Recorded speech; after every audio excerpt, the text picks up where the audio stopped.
Nah, bisa aja kan teman-teman kayak gitu. Nah, di sini tadi kayak teman Mbak Lucy ini namanya ya, saya Bang Rifki. Tadi Mbak Lucy udah jelasin tentang undang-undang dikti itu perguruan tinggi. Nah, teman-teman kan habis SMA ini mau langsung ke perguruan tinggi ya. Nah, di perguruan tinggi itu diatur dalam sebuah undang-undang yang namanya undang-undang dikti. Itu kalau mau, karena kami orang hukum jadi kami tahu tepatnya itu apa undang-undang nomor 12 tahun 2012. Kenapa kami bilang kita harus mencabut ini? Mencabut dan mensosialisasikannya kepada teman-teman di sini. Mungkin di sini ada yang mau jadi anak hukum? Nggak ada ya. Nah, di sini kami cuma pengen memancing nanti teman-teman semua calon mahasiswa untuk mengkritisasi apa itu undang-undang dikti. Kan di dalam undang-undang dikti itu sebenarnya ada yang sudah berlawanan dengan undang-undang dasar 1945. Di pembukaan atau mungkin bukan di pembukaan, di alinea keempat itu kan pasti teman-teman udah tahu. Oh, pasti. Ada yang hafal undang-undang 45? Ini nih yang kecau dia hafal deh. Apa? Itu apa? Pasti kalau di sekolah. Di PKN 100. Wah, PPKN 100.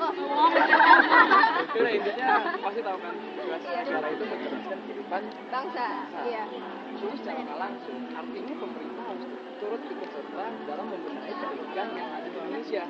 Tapi di undang-undang dikti sendiri itu ada pasal 5 yang menunjukkan, yang membolehkan PTN perguruan tinggi mengotonomi katanya sendiri. Jadi perguruan tinggi ini diperbolehkan mengatur sistemnya sendiri. Yang kami takutkan dan kami tekankan di sini itu pada bidang administrasinya. Jadi teman-teman di sini harus mengkritisasi nih.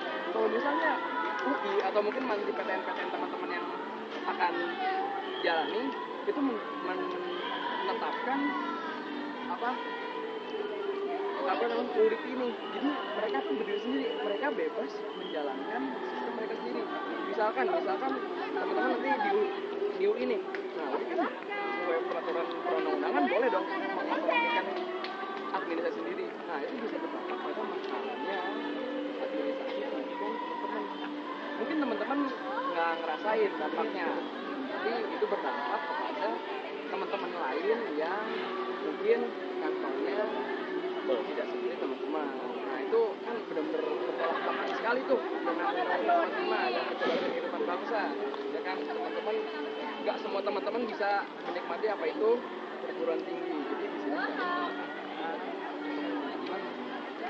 tahu apa itu pendidikan, apa itu diatur dalam undang-undang apa, kemudian kenapa bisa seperti itu, apa isu yang sedang terjadi. Jadi biar teman-teman nggak cuma menjadi konsumen pendidikan, jadi teman-teman juga peran andil dalam bagian Ini cuma nambahin juga. Jadi kalau misalnya UDIP ini benar-benar maksudnya ini nggak dicabut, jadi universitas negeri itu sama aja kayak universitas swasta, sama aja. Jadi mereka yang ngatur mereka yang ngatur keuangannya. Terus bisa juga karena keuangan dipegang sama mereka, bisa orang-orang pada nyari keuntungan di dalam universitas itu. Contohnya kayak nanti jadi banyak koruptor di universitas, mau nggak kalau misalnya banyak banget koruptor di universitas, nggak mau kan? Nah maka itu jadi di sini sudah kan pencabutan. Ada yang mau nanya nggak?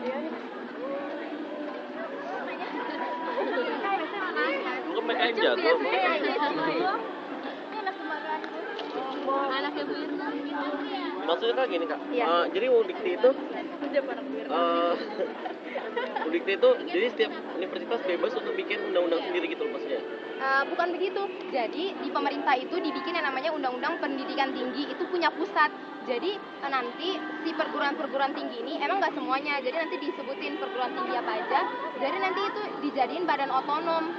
Jadi kayak universitas negeri itu sama aja kayak universitas swasta. Jadi biasanya kan kalau misalnya kita administrasi kita ngaudit itu dikasih ke pemerintah kan. Nah sekarang tuh enggak.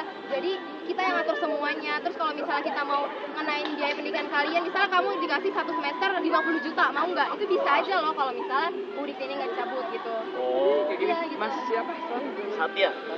Mas Satya pasti pernah dengar daerah otonomi daerah. Iya. Jadi daerah itu berhak memekarkan dirinya sendiri. Nah, sama aja itu tapi hanya berlingkup pada universitas. Jadi universitas boleh mengatur segala peraturan di universitas tersebut. Nah, yang kami takutkan dan kami mensoalkan dengan teman-teman. Nah, kalau misalnya hal itu terjadi, itu bisa aja universitas melobi atau melakukan segala cara yang bisa sifatnya menguntungkan pribadi universitas itu sendiri. Nah, di situ kan bahayanya tuh. Nah, terus sekarang di mana fungsi pemerintah sebagai penengah antara universitas dan mahasiswa? Kalau misalkan pemerintah ngasih secara penuh universitas boleh ngapain aja, itu bisa memberatkan di salah satu kedua. Ya jadi gitu aja. Udah ya.